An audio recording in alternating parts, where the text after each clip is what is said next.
Hello and welcome to Lavneesh Sir की class. This is Directorate of Education GNCT of Delhi's worksheet number 5, and it is only for class 8 students. It has taken from the subject mathematics, and we will learn and understand linear equations in one variable in this worksheet. So students, आज की इस worksheet में हम linear equation को समझेंगे जिसमें कि one variable होगा. What is variable?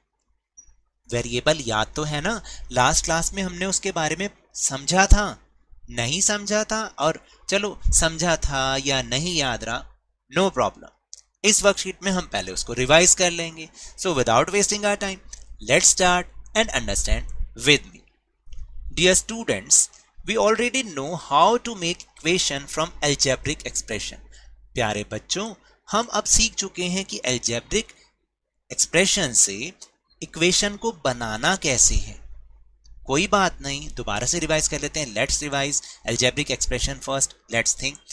तो हम एक बारी अलजेब्रिक एक्सप्रेशन को याद कर लेते हैं कि आखिर वो क्या था। देखिए, Raju and Binu are two brothers. Raju और बीनू दो भाई हैं।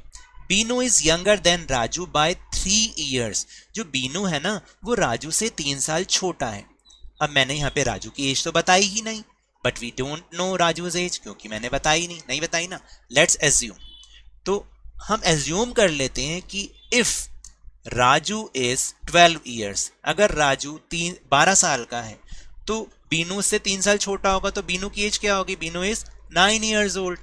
If Raju is 15 years old, then Binu is 12 years old, क्योंकि हमने यही बताया कि बीनू उससे 3 साल छोटा है। तो हम जो भी राजू की एज रखना चाहेंगे, बीनू की एज उससे 3 years कम होगी, लेस होगी। इसको यहाँ पर आप देखिए, जैसे हमने यहाँ पर इसको एक टेबल के थ्रू भी समझाया है कि राजू की एज 12 है तो बीनू 9 होगा, 15 है राजू तो 12 होगा। तो अगर हम if let assume Raju's age x, हम उसको कह देते हैं x है, क्योंकि x का मतलब हम यहाँ पे जो भी चीज रखेंगे उससे वो लेस ही होगा। तो राजू हमेशा बीनू की एज क्या होगी? x minus 3। तो x इज वेरिएबल। वेरिएबल का मीन्स जिसकी वैल्यू कांस्टेंट नहीं है, चेंज हो रही है। 1 भी हो सकती है, 2 भी हो सकती है, 3 भी हो सकती है, कुछ भी हो सकती है, तो चेंज हो रही है बार बार, तो उसको हम वेरिएबल कहते हैं। याद आया? In each case difference between the age of Raju and Binu is 3 years। So when Raju is x years old, then Binu is always x minus 3 years old। याद रखना, ठीक है? Keep in mind, x is a variable। x हमेशा variable है। The variable allows us to express relation in any practical situation। यानी किसी भी practical situation को अगर हमने इक्वेशन के फॉर्म में एक्सप्रेस करना है तो हम वेरिएबल्स का यूज करते हैं। We may use any letter P, R, L, x, y, z etcetera to show variables. यानी वेरिएबल्स को शो करने के लिए जरूरी नहीं है x ही यूज करते हैं। फॉर ये तो हमारी प्रैक्टिस में है तो हम x यूज कर लेते हैं, लेकिन हम इसकी जगह कोई भी अल्फाबेट, कोई भी लेटर यूज कर सकते हैं। A, B, C, D, P, R, Q, कुछ भी यूज कर सकते हो। Let's discuss one situation in different form. देखिए, अब यहां पर हम एक सिचुएशन को अलग अलग तरीकों से देखते हैं। जैसे स्टेटमेंट नंबर 1 है, Sarita has 10 marbles more than Amina. यानी सरिता के पास अमीना से 10 कंचे, मार्बल्स कहते हैं ना उसे, वो ज्यादा है। अमीना हैज x मार्बल्स, यानी हमें तो पता ही नहीं ना अमीना के पास कितने हैं, तो जितने अमीना के पास होंगे उससे 10 ज्यादा किसके पास होंगे? 10 मोर किसके पास होंगे? सरिता के पास होंगे। अमीना हैज, अगर if let assume if Amina has x marbles, उसके पास x मार्बल्स हैं, x कंचे, तो सरिता के पास हमेशा कितने होंगे? x plus 10 होंगे। ठीक है, ये बन गया एक्सप्रेशन। वेरिएबल कौन सा हो गया? x। एक्सप्रेशन बन गया x plus 10। अब सरिता हैज 20 मार्बल्स, सरिता के पास 20 मार्बल हैं, which is 10 more than marbles Amina has. यानी हमें ये पता है कि अमीना के पास जो 20 मार्बल्स हैं वो सरिता के पास जो 20 मार्बल हैं वो अमीना से 10 ज्यादा हैं। तो जब हमने कहा था कि अमीना के पास तो x मार्बल्स हैं, सरिता के पास x plus 10 है, तो जो क्या इक्वेशन बन जाएगी कि सरिता के पास 20 मार्बल हैं तो सरिता के पास x plus 10 थे इक्वल टू 20, यानी टोटल हो गए 20 और सरिता के पास x plus 10 थे। तो पूरी इक्वेशन बन गई ये x plus 10 is equal to 20। ये बन गई आपकी इक्वेशन। तो 3 पार्ट हैं, वेरिएबल, फिर एक्सप्रेशन मैं ई से डिनोट कर रहा हूं, और ये क्या बन गई हमारी पूरी, बताओ क्या बन गया ये, और ये बन गई हमारी इक्वेशन, ठीक है। In the above statement 2, Sarita has total 20 marbles and that marbles are 10 more than Amina.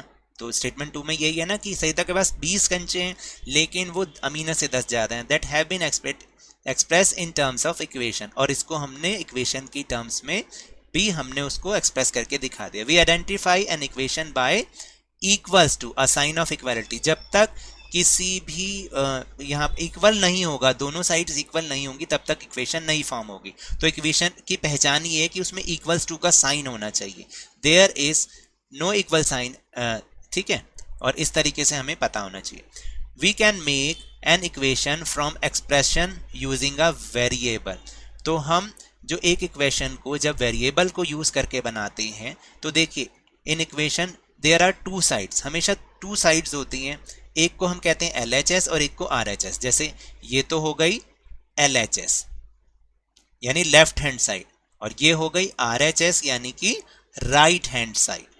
तो solution of equation, both sides are equations are balanced as the measuring balance of all the elementary operation plus minus multiply divide can be done on both side, ठीक है। तो हम ये क्या करेंगे, equation को balance करने के लिए ये जो इसमें कोई भी एलिमेंट्री ऑपरेशन है उसको भी हम इसमें कर सकते हैं। तो इस एग्जांपल से देखो, सबसे पहले क्या बना, x + 10 = 20। तो x हो गया वेरिएबल, x + 10 क्या हो गया, एक्सप्रेशन हो गया, और ये क्या है, साइन ऑफ इक्वालिटी, और इस पूरे को मिला के क्या बन गई, इक्वेशन। तो इक्वेशन इस तरह से बनती है, याद रखना, ठीक है। So now let's move on another topic. Find out linear equation in one variable and encircle the given equation against the serial number. देखिए कोई बात नहीं, अगर अभी समझ नहीं आ रहा, आगे जैसे जैसे वर्कशीट आएंगी आपको और अच्छे से समझ में आएगा। तो हम इसको कहते हैं लीनियर इक्वेशन। लीनियर इक्वेशन का मतलब है जिसमें वन ही वेरिएबल हो, यानी एक ही अल्फाबेट हो।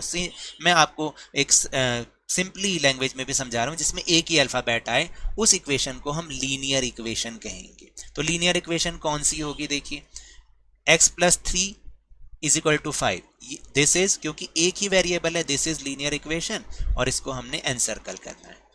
देन 3y + 5 = 2, तो इसमें भी एक ही वेरिएबल है, तो हमने क्या करना है, linear equation in one variable, ये होगा। 4p = 20, ये भी लीनियर इक्वेशन है, क्योंकि हमने बताया था ना इसमें कोई भी ऑपरेशन लग सकता है, plus minus multiply divide. And another one is t/3 = 2, ये भी linear equation with one variable है, linear equation in one variable, ठीक है। फिर x + 4 = 21, एक ही वेरिएबल है, ये भी है। 3y + 2x - 5z = 9। अब आप बताइए क्या ये है, इसमें तो दो वेरिएबल्स आ रहे हैं, तो ये नहीं है।